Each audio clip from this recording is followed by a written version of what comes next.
Alright guys, Johnny with Blaze Grass Lawn Care on a bi-weekly service visit. Now, as the title states, this is not an overgrown cleanup, tall grass, or an abandoned building cleanup. This is just a basic bi-weekly scheduled service visit. Now guys, put in the comments if you usually fill your mowers up in the morning, or do you just wait until you need some fuel? I usually fill it up in the morning before the first service visit, but on this occasion, this is like the middle of the day, and we've been kind of hitting them up pretty hard. But I stated before, this is one of those bi-weekly service visit, and as you about to see this is a non-irrigated, non-fertilized centipede lawn, which right now is probably about 2.75 inches, which I mean, it may not sound like it's too tall, but here in the South, we typically mow our centipede grass 2 inches to 2.5 inches, which is the highest that we usually mow it at. And the only time we actually go up to 2.5 inches is basically during the summertime, because again, you want to have the blades of grass nice and tall, and that minimizes the evaporation from the from the hot sun, the rays kind of hitting the soil. So that's the only reason we do it. Now, like I stated before, this is a non-fertilized, non-irrigated lawn, so you may look at it and go, man, this lawn doesn't need to be mowed. It doesn't look that good, but it is in the process of coming out of its dormancy right now, and give it about another month, probably in a couple of weeks, this lawn is going to be nice and green. And the funny thing about this particular lawn here is that even though there's no irrigation and there's no fertilizing program on it, this lawn doesn't have any weeds. So yeah, the customer basically, she keeps it mowed, and yeah, it stays pretty nice. Now, I found that a lot of lawns that have a lot of weeds and stuff like that are usually the lawns that are over fertilized. So what I try to tell a lot of my customers is kind of go the natural way, and that's what I do at home as well. I try to treat the soil instead of trying to fertilize all the time, right? So yeah. Now this is the Toro, the 48-inch, and this is a new one right now. This is a 4000, and man, this thing cuts real nice. It leaves a nice clean cut at the end, so we've been using it pretty good. And on occasions like this, guys, we always have a shoot blocker, so we try to have our shoot blocker. Now, this mower itself doesn't have a mulching kit with the wavy blades on it, and a shoot blocker that basically stops all the debris from going inside your plant beds and all over the place, right? So now we're going to grab the Gravely 32-inch Pro Stance. And guys, let me tell you, this is an asset to your company. If you are mowing in properties that have small back gates, and once you get into the backyard, the yard is pretty big, this is something that you need to think about purchasing, because again, you're keeping your guys off their feet, which increase productivity throughout the day. And it's all about, time is money. Time is money. So I found that this right here minimizes the amount of steps that you have to take throughout the day, and again, it keeps you fresh. This way, once you finish mowing, all you have to do is, start string trimming and blow it, and you're out of there. Now, one thing that I always do is I lock my trailer. Always lock your trailer, guys. If you're not actually in the front yard and you go into the back, always lock your trailer, because you don't know who's watching you, you don't know who's scoping out your equipment. And it only takes a couple of minutes, not even minutes, a couple of seconds. Just pull out your key, lock it, and you take your button back and do what you have to do. All right. So now right here, you see how small this gate is? That's the reason we use that 32. That 32, man, let me tell you, it gets in a lot of places where even the 36 won't get into. All right, so take a few minutes, and like I said before, we don't stripe here in the South, because again, guys, even if you go straight up and down, you're not gonna see this striping effect. So our goal is to kind of just cut it and make it look like a carpet, everything nice and even, just like the way you've seen in my other videos. So enjoy.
Alright, so we are finished mowing the back, and we're going to move back into the trailer in a few minutes.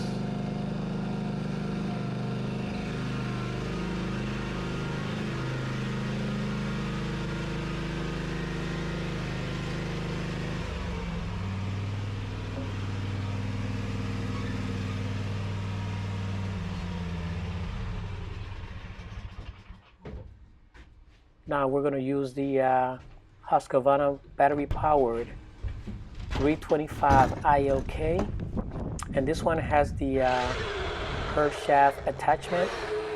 And again, with the Husqvarna battery power head, guys, you can attach anything to it. So it's kind of just it's the same as the steel combi system, but the only difference is this one is battery powered. And for those who are kind of wondering, one battery will last me, I want to say 7 to 8 houses of edging. Now, if I'm actually edging a corner lot, several corner lots, then again, it depends on the size of the corner lot, but on average, if I'm doing regular 1/4 of an inch properties, then you're looking at 6 or 7 properties, sometimes 7 to 8. Again, depending on the size. The size and how much you have to edge. If you guys are all wondering, this little handle, the little white handle that I'm holding, is a Darwin grip, and I have a code in the video description for those who actually want to check it out, and it'll give you $10 off your purchase. So go ahead and check that out. Again, guys, it will alleviate the strain on your back when you're string trimming or you're edging. So yeah, go check that out. All right, so you see how quick that was? Fast and easy. Now, this is also the same Husqvarna 325 ILK. Ooh, hold on, let me check the battery first. And we're going to put a fresh battery in there. Good. So this is the same 325 ILK, but this one has the trimmer attachment to it. And Husqvarna also makes a 520 ILK, and I don't know why Husqvarna have all these different numbers and crazy numbers for their equipment, but I personally don't like it, and the only reason I don't like it is because I'm not used to it, and most of the weight is on the trimmer in the bottom, so, and I kind of like to have the weight on the top, which, you know, makes it feel like it was a gas-powered engine, and it works better to me, for me anyway. Now, if you're wondering, the string that I'm using is the Oregon 0.080, and there's a green line. Again, I have a link to it in the video description, and we use it for my weekly and bi-weekly properties, and it works pretty well. We never have an issue with it, and as you guys can tell, we seldom bump their head. It is very tough, and it lasts pretty long. So, but when we're actually doing a cleanup or something to that effect, then we usually use the Vortex, which is the black twisted line. And you guys, you guys that are following us, you know that we use it on the gas-powered engines, which it slices through things just crazy fast.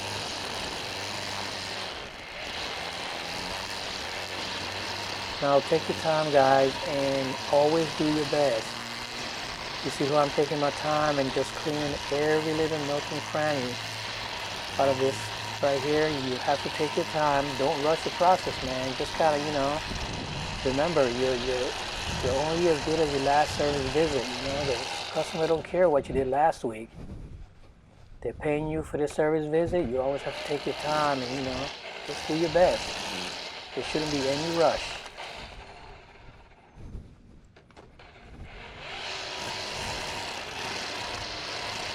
So you're taking our time, and we're getting up all these little pieces in the back here. Make sure you minimize the RPM on your trimmer, and try not to hit that siding, man, because replacing that siding is no joke. You'll have to replace the whole thing, and you can't patch it up. Now this here, I don't even know what the heck it is, but let's try to clean this up just a little bit more. I've been coming here for years and just kind of leave it like this, but let's go ahead and pull this out real quick, just so make it look a little bit better. And then we can mulch that out once we come back with the mower. Yep. And that's why I don't mess with it. Alright, now let's go in the back.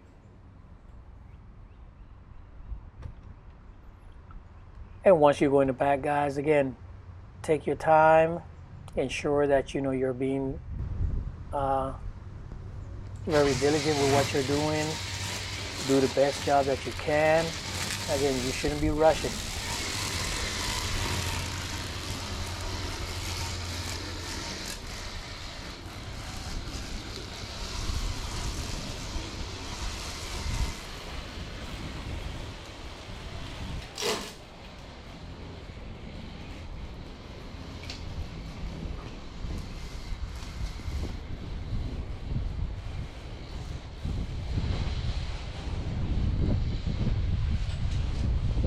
Now this whole property took me it takes me on average of 22 minutes.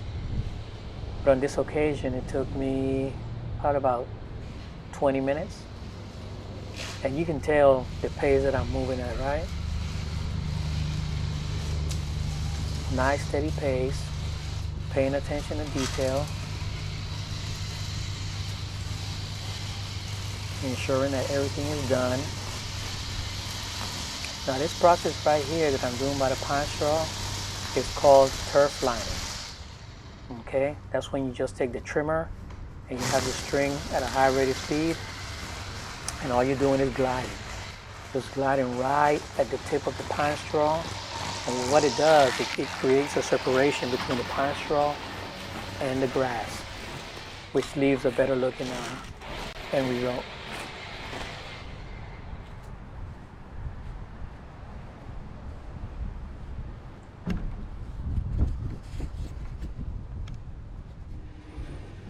All right, so now we're gonna blow.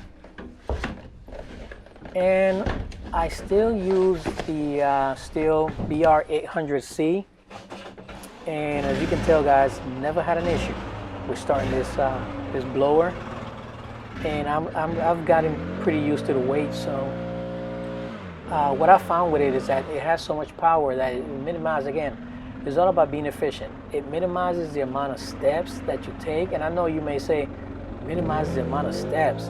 Yeah, because you can just stand right there. You can blow the whole sidewalk without having to take all those additional steps. And it may sound crazy to you, but it does, again, make you more efficient.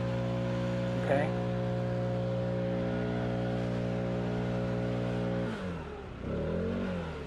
And we're blowing all the debris right back into the lawn.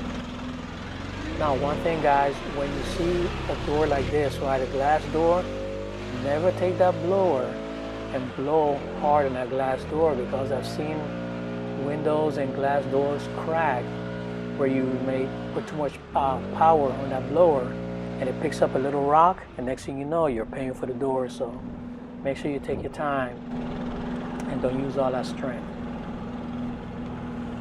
All right, guys. Thank you for taking the time to watch my videos. I appreciate your support. Have a blessed one. Pop smoke. Peace.